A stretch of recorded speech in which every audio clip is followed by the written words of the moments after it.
Hi everyone, welcome back. Last video में हमने CSS introduction और VS कोड सेटअप कैसे करते हैं, बॉयलर प्लेट कोड और CSS सिंटैक्स समझा था। आज हम सीखेंगे CSS को हम HTML में इंक्लूड कैसे करते हैं। इस वीडियो में हम देखेंगे इनलाइन CSS।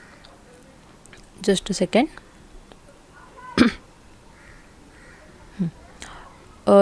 इस वीडियो में हम देखेंगे inline CSS, style tag, external style sheet, HTML and CSS linking और CSS की प्रॉपर्टीज़।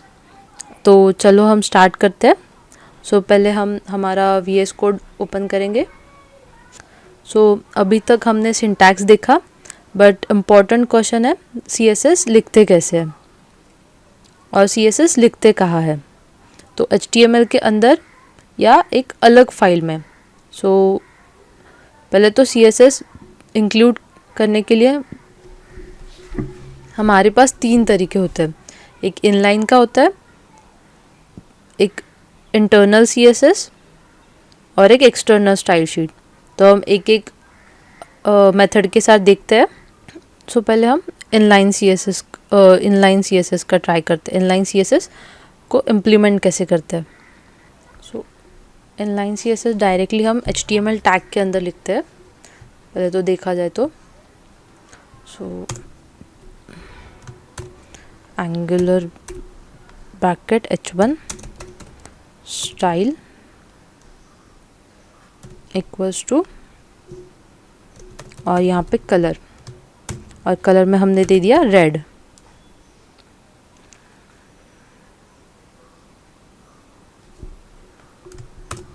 और यहाँ पे हम लिखते हैं हेलो, और हमने H1 टैग को एंड कर दिया।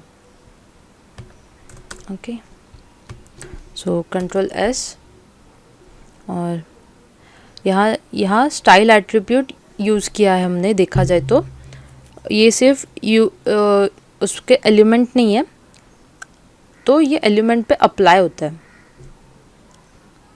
ये जो स्टाइल एट्रीब्यूट है वो एलिमेंट पे अप्लाई होता है।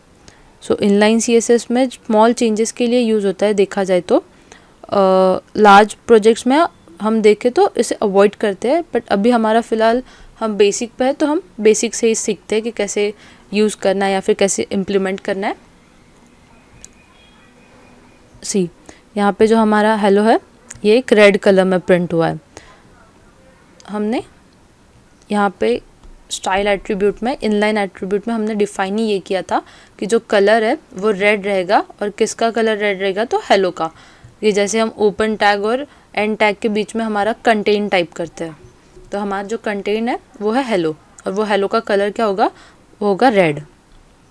ये अभी क्या होगा, जितने भी H1 है हमारे कोड में, तो उनका जो कलर है वो रेड हो जाएगा। हम अभी यहाँ पे इंटरनल CSS स्टाइल टैग देखते हैं। तो हम दूसरा तरीका है हमारे पास स्टाइल टैग। इसमें CSS का जो हेड सेक्शन है वो हेड सेक्शन के अंदर लिखा जाता है, हमारा जो इंटरनल CSS है इन स्टाइल टैग। हम यहाँ पे ये स्टाइल, और हम स्टाइल टैग के अंदर अभी लिखेंगे H1 angular bracket colour red. अभी हमने क्या किया, यहाँ पे जो H1 हमने डिफ़ाइन किया था और उसके अंदर हमने हेलो डिफ़ाइन किया था, वो अभी हमने मिटा दिया है, और अभी हमने स्टाइल के अंदर H1 डिफ़ाइन किया है।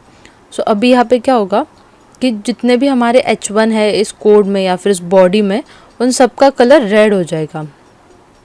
या आपको कोई दूसरा कलर देना हो तो आप वो भी दे सकते हो। मैंने रेड दिया है।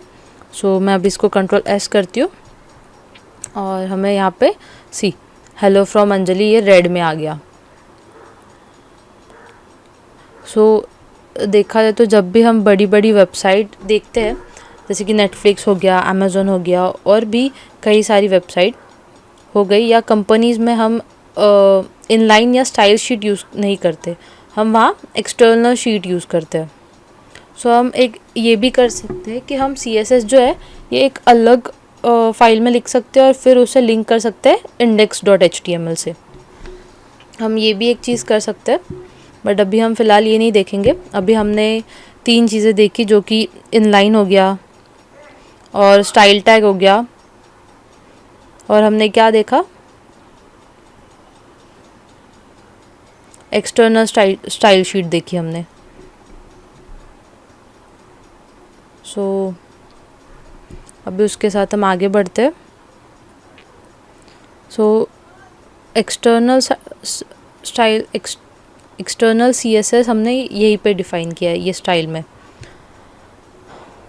अभी हम देखते हैं HTML और CSS को लिंक कैसे करते हैं। सो आप यहाँ पे एक फ़ाइल बना सकते हो, नई फाइल के साथ शुरुआत कर सकते हैं हम।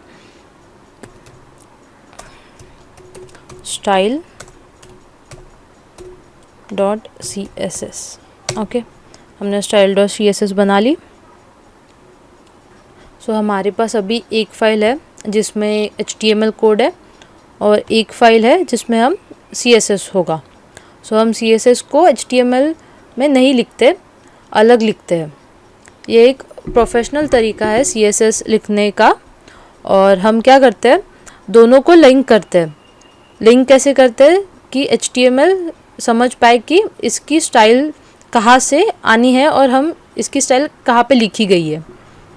तो हम क्या करते हैं कि रेफर, जैसे हमारा कोड पहले था, हमारा जो कोड है इसे हम रिफ़्रेश करते हैं,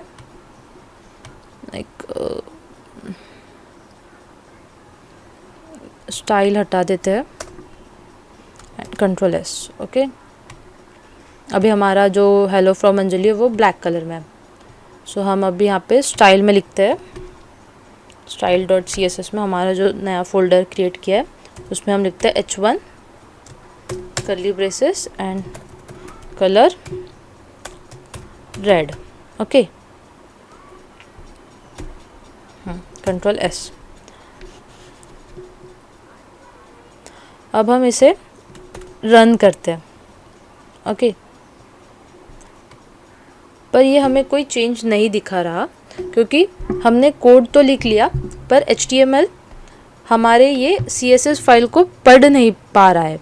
तो पढ़ क्यों नहीं पा रहा है? क्योंकि ये दोनों एक दूसरे से लिंक नहीं है। दोनों एक दूसरे से लिंक होने चाहिए, मतलब कि HTML एंड CSS जो है वो लिखना होना चाहिए।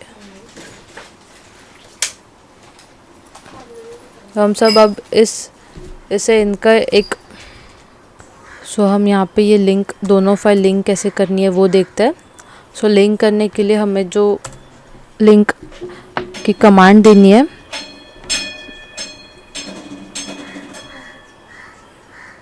वो हम हेड के अंदर टाइप करेंगे।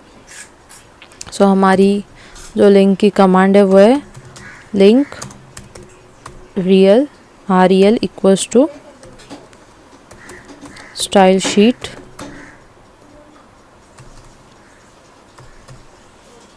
href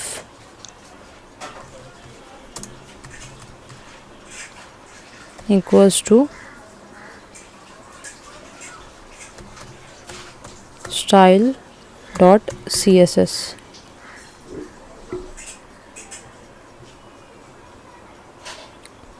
और फिर हमने इसे एंड किया, Ctrl+S। अभी हमारी ये दोनों जो फाइल्स है एक दूसरे से कनेक्ट हो गई है। अब हम देखते हैं हमारा आउटपुट कैसे शो हो रहा है। सी हेलो फ्रॉम अंजलि ये रेड में शो हो रहा है अभी। अगर देखा जाए हमारी जो स्टाइल है वो अप्लाई हो गई है, और ये जो rel है ये रिलेशनशिप बताता है स्टाइल शीट का, और href जो है ये हमारी CSS फाइल का पाथ बताता है। ये जो है ये इंडस्ट्रियल स्टैंडर्ड मेथड है। बड़े जब भी आप प्रोजेक्ट बनाते हो या फिर कोई भी कंपनीज अपना प्रोजेक्ट बनाती है तो ये प्रोसेस इस्तेमाल करने का वो ट्राई करते या फिर प्रिफर करते कि ये वाले एक प्रोफेशनल तरीके से अपना प्रोजेक्ट स्टाइल करे। सो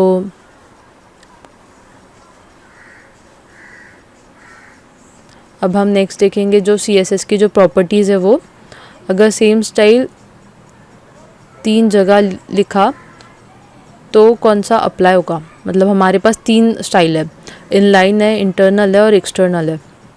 सो मतलब इनलाइन देखा जाए तो सबसे स्ट्रॉन्ग होता है, इसलिए प्रोफेशनल प्रोजेक्ट में इनलाइन अवॉइड करते हैं। तो आज हमने समझा कि CSS इंक्लूड करने के 3 तरीके देखे हमने। इनलाइन जो है CSS देखा, एक्सटर्नल CSS देखा, इंटरनल CSS देखा, HTML और CSS का लिंक कैसे करते हैं वो देखा, और CSS की प्रायोरिटीज़ देखी। नेक्स्ट वीडियो में हम कलर प्रॉपर्टीज़, बैकग्राउंड कलर और कलर सिस्टम देखेंगे। सो प्रैक्टिस ज़रूर करना। मिलते हैं नेक्स्ट वीडियो में। Thank you for watching.